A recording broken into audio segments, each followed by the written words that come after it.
आज आपण कोजागिरी स्पेशल मस्त असं मसाला दूध बनवणार आहोत।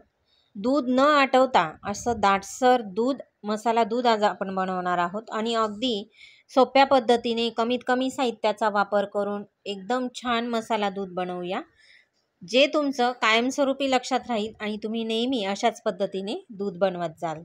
तर असं मसाला दूध बनवण्यासाठी गॅसवर एक भांडं ठेवायचं आहे। त्या भांड्यामध्ये तुम्हाला किती दूध लागणार आहे तितकं दूध घालायचं आणि ह्या दुधाला गरम करायचं आहे। गरम करून घ्यायचं, उकळी येऊ द्यायची। 2-3 उकळ्या आल्या की मग आपण बाकीची प्रोसेस पुढे बघणार आहोत। आता दूध गरम होतं तोपर्यंत आपण दुसरी प्रोसेस करूया। तर या ठिकाणी दूध गरम होत आहे एका ठिकाणी आणि मी अर्धा ते 1 तास अगोदर काजू, बदाम आणि हिरवे पिस्ते पाण्यामध्ये भिजत घातलेले होते। 1 तास अगोदर जर भिजत घातले तर याची स्मूथ अशी पेस्ट तयार होते आणि मग ज्यावेळेला आपण दूध पितो त्यावेळेला अगदी स्मूथ असं दूध लागतं। मध्ये मध्ये रवेदार असे काजू बदाम लागत नाही आणि बऱ्याच वेळेला ते घशामध्ये अटकतात। तर तसं नको व्हायला म्हणून काजू, बदाम आणि पिस्ते 1 तास पाण्यामध्ये भिजत घालायचे आहेत। कोमट पाण्यात घातलेत तर लवकर भिजतील। तर आता काजू आणि बदामची वरची साल मी काढून घेतलेली आहे। 1 लिटर दुधासाठी 7-8 काजू, 7-8 बदाम आणि 7-8 पिस्ते घ्यायचे आहेत। नंतर 4 हिरवे वेलदोड्यांमधली वेलची काढून घेतली, तीही मिक्सरमध्ये घातली आणि 1 मोठा चमचा साय घालायची आहे दुधावरची। याच्यामुळे हे काजू बदाम अगदी स्मूथ दळले जातात, पेस्ट छान होते आणि मिक्सरच्या भांड्याला काजू बदाम चिपकत नाही।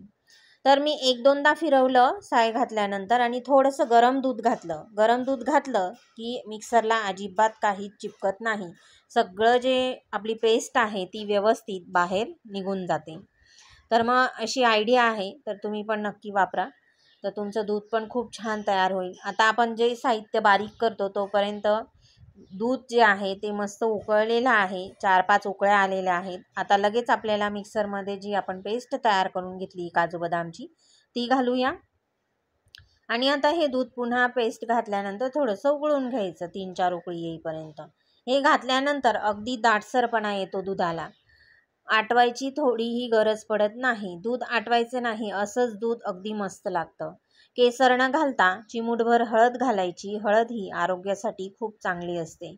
तर या ठिकाणी हळद घातलेली आहे। परवडत नसेल तर हळदीचाच वापर करा। दूध हळद तर आपण नेहमीच घेत असतो, तर हळदीचा वापर करा। हळदीमुळे दुधालाही छान रंग येतो। जर उपवास असेल तर केसरचा वापर करा आणि नसेल करायचा, नाही केला तरी देखील चालेल।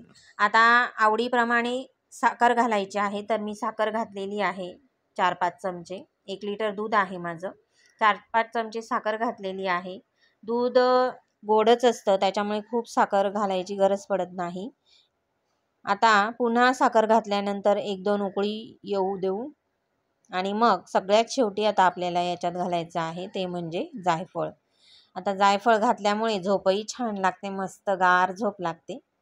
ज्याला झोपेचा प्रॉब्लेम असेल आणि शांत झोपायचं असेल तर जायफळ नक्की घाला, अगदी मस्त झोप लागते। तर किसणीवर छान असं जायफळ किसून घेतलेलं आहे, त्याची पावडर तयार होते किसल्यानंतर। आणि हे जायफळ आता दुधामध्ये मिक्स करून घेऊया आणि 1-2 उकळी आली की लगेच आपल्याला हा गॅस बंद करायचा आहे। असं मस्त आणि झटपट आणि एकदम सोप्या पद्धतीने आपलं आजचं कोजागिरी पौर्णिमा स्पेशल मसाला दूध तयार झालेला आहे। कशाला आणायचं एवढा महागाचा मसाला, अगदी स्वस्तात स्वस्त या ठिकाणी आपलं दूध तयार झालेलं आहे। नक्की बनवून बघा, विकतच्या मसाल्यापेक्षा आपल्या घरच्या मसाल्याचं मसाला दूध अगदी चविष्ट लागतं, तोंडातल्या तोंडात राहील असं छान मसाला दूध नक्की बनवून बघा। आवडली रेसिपी तर जास्तीत जास्त जणांपर्यंत शेअर करा, लाईक करायला विसरू नका। जे चॅनलवर नवीन असतील त्यांनी सबस्क्राईब करा, शेजारील बेल आयकॉनवर क्लिक करा म्हणजे सर्व रेसिपींचं नोटिफिकेशन तुम्हाला मिळेल। आता वरून गार्निशिंगसाठी सजावटीसाठी काही हिरवे पिस्त्यांचे काप घातलेले आहेत, पूर्णतः ऑप्शनल आहे। असं मस्त गरम गरम आपलं मसाला दूध या ठिकाणी अतिशय चविष्ट झालेलं आहे। पुन्हा भेटूया अशाच एका छानशा आणि नवीन रेसिपीमध्ये।